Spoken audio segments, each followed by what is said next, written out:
আসসালামু আলাইকুম ভাইয়ারা, আপনারা সবাই কেমন আছেন? আলহামদুলিল্লাহ আমিও ভালো আছি। আশা করি আপনারাও ভালো আছেন।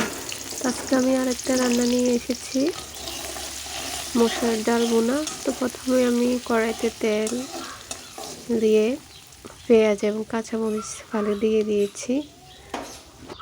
এগুলো আমি ভালো করে ভাজার জন্য নেড়ে নিচ্ছি। এখন আমি দিয়ে দিব মসুরের ডালগুলো আমি আগে থেকে ভিজিয়ে রেখেছিলাম। তো ভালো করে ধুয়ে নিয়েছি।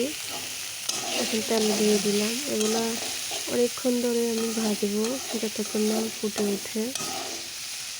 ডালগুলো বেশিক্ষণ ভাজলে খেতেও ভালো লাগে, মজাটাই আলাদা। সুন্দর একটা কালার এসেছে।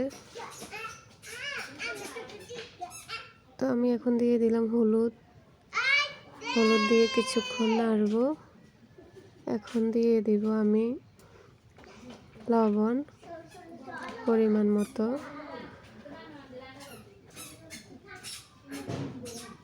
আরও কিছুক্ষণ ভালো করে এগুলো ভাজি করতে হবে।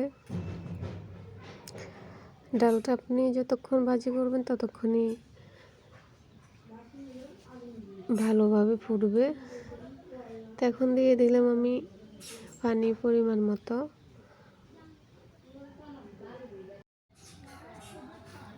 এখন ডালগুলো আমি ঢেকে দিব কিছুক্ষণের জন্য, অল্প আছে রেখে দিব। তা আবারও ঢাকনা উঠিয়ে আমি ডালগুলোতে ধনিয়া পাতা দিয়েছি। এখন ভালো করে নেড়ে দিব। ধনিয়া পাতা এবং ডাল যেন একসঙ্গে মিশে যায়। তো হয়ে গিয়েছে আমার মসুরের ডাল ভুনা। এখন আমি নামিয়ে নেব। রুটি দিয়ে ডাল ভুনা খেতে খুবই ভালো লাগে, তাই আমি রুটি বানিয়ে নিচ্ছি সকাল সকাল। সবাইকে ধন্যবাদ সাথে থাকার জন্য।